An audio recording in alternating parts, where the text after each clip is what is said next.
ఇసుక వ్యాపారం చేసి చిలుక వాగును కబ్జా చేసిన వరాల శ్రీనివాసరెడ్డి మాపై ఆరోపణలు చేయడం హాస్యాస్పదమని కౌన్సిలర్ నీరజ బాలరెడ్డి పేర్కొన్నారు. అనవసరమైన ఆరోపణలు చేస్తూ పరువు తీసుకురాదని ఆమె హితవు పలికారు.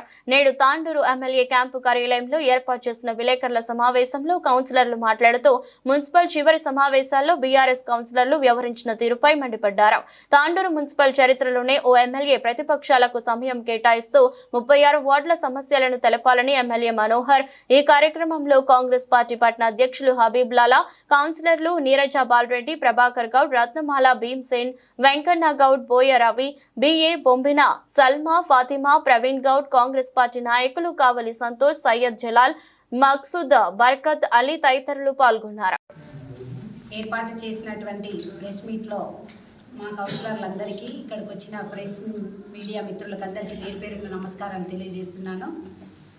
ఈరోజు ప్రెస్ మీట్ ఎందుకు ఏర్పాటు చేయడం జరిగిందంటే, ఏదైతే నిన్న మాకు లాస్ట్ కౌన్సిల్ మీటింగ్ జరిగిందో దాని లోపల కౌన్సిల్లో కొన్ని చిన్న విభేదాలు అంతే తప్పితే ఇంత పెద్దగా రాద్ధాంతం చేస్తారు టీఆర్ఎస్ వాళ్ళని మేము అనుకోలేదు. ఎందుకంటే మా ఎమ్మెల్యే గారు ఏదైతే మేము అక్కడ పెట్టిన ఎజెండాల్లో వాళ్ళు చెప్పిన అంశాలు మాత్రమే పక్కకు పెట్టడం జరిగింది. ఇంకా మేము చేయాలనుకుంటే మాకు పూర్తి సహకారం ఉంది. మేము చేతులేపి మేమే ఎజెండాని పాస్ చేసుకోగలిగే సత్తా మాకున్నది.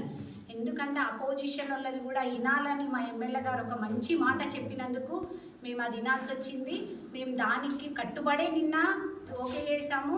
కానీ మీరే అనవసరంగా రాద్ధాంతం చేసి మాకు ఎమ్మెల్యే గారు వినకుండా లేచిపోవడము అనేది అది తప్పు, చాలా పెద్ద తప్పు. ఎందుకంటే 4 గంటలు ఏ ఎమ్మెల్యే కూడా కూర్చొని మీటింగ్ చేసిన దాఖలాలు లేవు. ఇంకొక విషయం, ఈరోజు ప్రెస్ మీట్ పెట్టడం జరిగింది. వాళ్ళు దాని మీద వరాల శ్రీనివాసరెడ్డి 13వ నంబర్ వార్డు కౌన్సిలరు ఏదైతే నా మీద పెద్ద అబాండాలు మోపిండో దానికి ఖబర్దార్ వరాల శ్రీనివాసరెడ్డి, నీ పేరు వరాల శ్రీనివాసరెడ్డి కాదు, ఉస్క శ్రీనివాసరెడ్డి అంటారు. అది చూసుకో ఒకసారి. ఎందుకంటే నువ్వు నాకు సవాల్ విసిరినావు కదా, నేను నీ మీద కానీ నా హస్బెండ్ కానీ నిలబడడానికి సరిపోము. నా ఇంట్లో టామిజాలు నీ మీద నిలబెడి 300 ఓట్లతో గెలిపిస్తా. నువ్వేదైతే నాకు అన్నావు కదా బొడ్రాయి కాడ గెలవలేనని, బొడ్రాయి కాడ నేను మా ఎమ్మెల్యే గారికి మెజారిటీ బొడ్రాయి కాడికించి వచ్చింది. మీరు అనుకున్నట్టు టీఆర్ఎస్కి రాలేదు. మీరు టీఆర్ఎస్ వాళ్ళు అందరూ చక్రం దింపారు కదా, టీఆర్ఎస్ వాళ్ళు మరి ఎందుకు మెజార్టీ తేలేరు? అదే బొడ్రాయి కాడ నేను మెజార్టీ తీసుకొచ్చి చూపించిన. నువ్వు నాకు బొడ్రాయి కాడ అంటావా? నేను ఈసారి ఎవరు వస్తారో బొడ్రాయి కాడికి రమ్మని నేను నిలబడి ఆడ గెలుస్తా, సాధిస్తా, బొడ్రాయి కాడనే సాధిస్తా. ఖబర్దార్ వరాల శ్రీనివాసరెడ్డి, డెవలప్మెంట్ చేయలేదని నువ్వు నాకంటావా? డెవలప్మెంట్ మీరేం చేసిండ్రు? పాత కుంటను అది గుట్ట దొవ్వి తెచ్చి పోసిర్రు, మొత్తం ఫ్రీ గుట్ట దొవ్వి తెచ్చి పోసిండ్రు. నా వాడు మొత్తం సత్యనాశ పట్టించారు. మీరు మీ సొంత లాభాల కోసం, మీ సొంత అవసరాల కోసం దాన్ని మొత్తం గుట్టను తవ్వి నా వాళ్ళ పోసి నా వాళ్ళ నీళ్ళు పోని పరిస్థితి తెచ్చిపెట్టారు. మీరు ఫస్ట్ ఎవరైతే చిలకవాగు చాలు చేసి పార్కును మొయ్యాలంటే ఒక కెనాల్ కట్టాలి, దానికి మోరి కట్టాలి, డ్రైనేజ్ కట్టి డ్రైనేజీలకు వాటర్ వదిలినాక దాన్ని మూసే సరిపోతుండే. మీ సొంత లాభాల కోసం మీరు చేసుకున్న అది. ఇప్పుడు నేను సొంత పార్టీలో ఉన్నా కానీ నన్ను నమ్మలే ఎమ్మెల్యే, అందుకు ఏం పరిహారం ఇచ్చిరో జనాలే ఇచ్చిండ్రు. మీకు సొంత పార్టీ కౌన్సిలర్లను నమ్మని ఎమ్మెల్యేకి ఏ విధంగా చెప్పాలో అందరూ అదే విధంగా చెప్పారు. ప్రజలు చెప్తారు, నేను చెప్పాల్సిన అవసరం లేదు. నేను ప్రజల లోపల ఏ విధంగా ఉన్నా, నేను ప్రజల లోపల ఏ విధంగా నడుచుకున్నా, నేను నా ఎమ్మెల్యేని ఏ విధంగా గెలిపించుకున్నా ప్రజలే చెప్తారు. అది నేను నీకు చెప్పాల్సిన అవసరమే లేదు. నువ్వు నా గురించి మాట్లాడే అర్హత నీకు లేదు. నువ్వు ఉసుకగొట్టి బతికేటోనివి. నువ్వు నీతో మాట్లాడాల్సిన అవసరం కూడా నాకు లేదు. నువ్వు వర్క్ చేయలేదు, నువ్వు బొడ్రాయి కాడ గెలవలేదు అన్నావు కదా. ఈసారి దమ్ము ఉంటే నువ్వు వస్తావా, ఎవరు వస్తారో బొడ్రాయి కాడికి నా మీదకి రండి. బొడ్రాయి కాడ గెలిచి చూపిస్తా నేను ఈసారి. ఇంకొక విషయం, వరాల శ్రీనివాసరెడ్డి నీకు బాగా చెప్తున్నా, నీవు చిలకవాగు కబ్జా చేసినావు. నువ్వు నీ ఇల్లు సగం చిలకవాగులు ఉంది, అది చూసుకొని మాట్లాడు.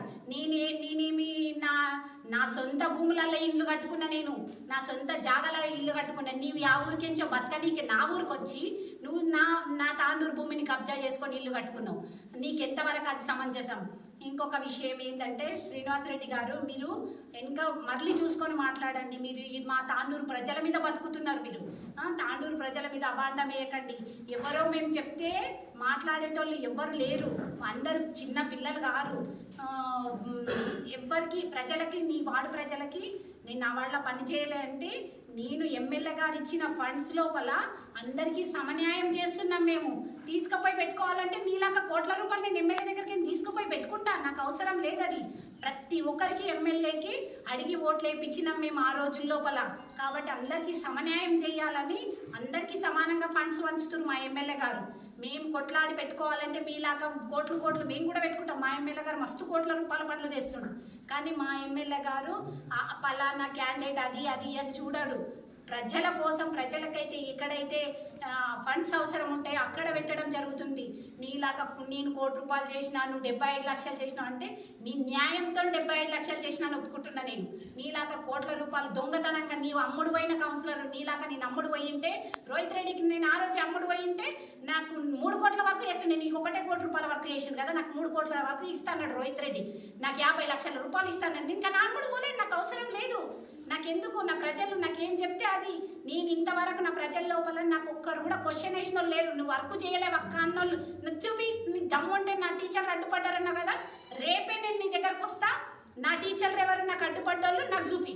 నీకు శాతం అయితే మా ఎమ్మెల్యే గారు వచ్చినప్పుడు అడ్డుపడ్డ టీచర్లను తోలుకరా, నీకు నేను సవాల్ విసురుతున్నా నీకు.